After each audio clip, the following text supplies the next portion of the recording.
Subscribe कीजिए फिल्मी errors channel को और बेल आइकन को दबाइए लेटेस्ट फिल्मी वीडियोस सबसे पहले देखने के लिए।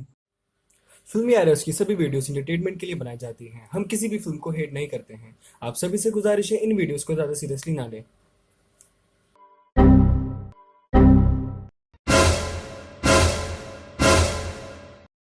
इस सीन में हम देखते हैं ट्रक बहुत स्पीड से आगे टायर क्लियर से टकराता है और टकराने के बाद उसके पीछे के पहिए निकल के गिर जाते हैं। हालांकि आगे से टक्कर हुई तो आगे के पहिए निकल के गिरने चाहिए थे, ना कि पीछे के पहिए गिरने चाहिए थे।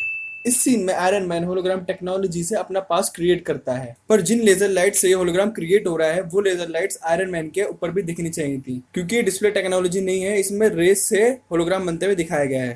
इस सीन में हम देखते हैं कि इस बंदे को उल्टा लटकाया गया है और इसकी नाक पानी के फ्लो से ऊपर है और पानी को नीचे गिरते हुए दिखाया गया है। पर अगले सीन में हम देखते हैं कि उसकी नाक पानी के नीचे चली जाती है और वो बंदा मर जाता है।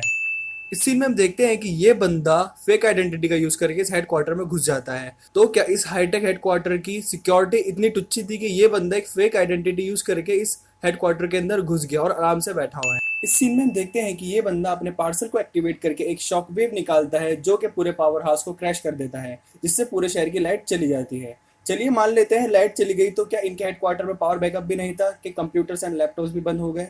इस सीन में हम आयरन मैन को अपने स्पेक्स से लाइट जाने का रीजन पूछते हुए देखते हैं और वो भी वर्क नहीं करते हैं, जबकि वो तो एक पोर्टेबल डिवाइस है। इस सीन में ब्लैक पैंथर फोन यूज करता हुआ लग रहा है और उसका फोन भी वर्क नहीं कर रहा है, तो क्या इसके फोन की बत्ती गुल हो गई। चलिए मान लेते हैं वो शॉकवेव बहुत ज्यादा पावरफुल थी। तो आप इस रीजन का जवाब मुझे कमेंट सेक्शन में बताओ कि ये रेड अलर्ट लाइट्स कैसे वर्क कर रही हैं। इस सीन में हम देखते हैं कि आयरन मैन की वॉच में से इतना सारा मैकेनिज्म निकलता है और उसके हाथ का ग्लव बन जाता है। इतने छोटे गैजेट के अंदर से इतना खतरनाक वेपन बनना पॉसिबल नहीं है। इस सीन में हम देखते हैं कि कैप्टन अमेरिका बहुत पावर लगा के हेलीकॉप्टर को रोका हुआ होता है और उसने एक लोहे की रॉड पकड़ रखी होती है।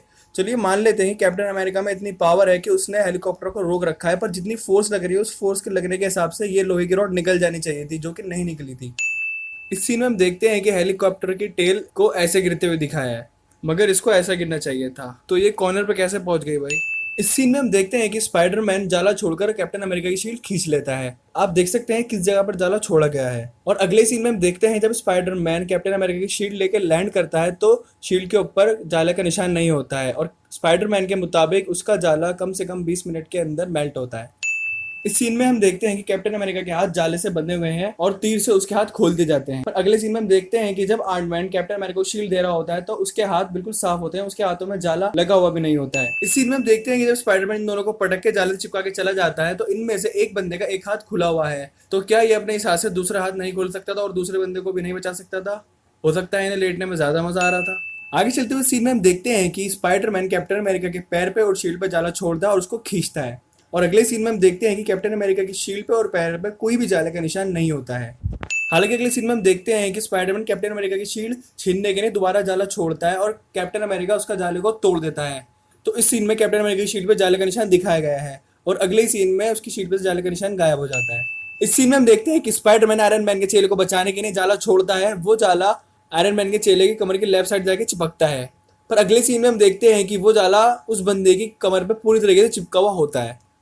इस सीन में हम देखते हैं कि विजन को एंटमैन के अंदर से निकलते हुए दिखाया गया है और एंटमैन ऐसे रिएक्ट करता है कि वो विजन को जानता ही नहीं था। वो बोलता है अरे मेरे अंदर कुछ घुस रहा है। जैसे कि इस सीन में हम देखते हैं कि आयरन मैन की वॉच के डिस्प्ले में से होलोग्राम निकल के आता है, जो कि बिल्कुल इलॉजिकल लग रहा है, क्योंकि होलोग्राम बनाने के लिए पर्टिकुलर लेजर लाइट होनी चाहिए। डिस्प्ले में से होलोग्राम बनना पॉसिबल नहीं है। इस जगह में 1991 में विंटर सोल्जर्स को बनाया गया था और आज के प्रेजेंट डे में जब ये बंदा इस जगह पे आता है तो ये जगह बिल्कुल साफ सुथरी होती है। यहाँ पे कोई भी गंदगी जाले कुछ नहीं दिखाया गया है और यहाँ पे पावर सप्लाई भी चल रही है, जबकि ये जगह काफी सालों से बंद थी। इस सीन में स्टैन ली का अपीयरेंस बिल्कुल बकवास था, क्योंकि इतनी एज के बंदे को कोई कंपनी डिलीवरी बॉय नहीं बनाती।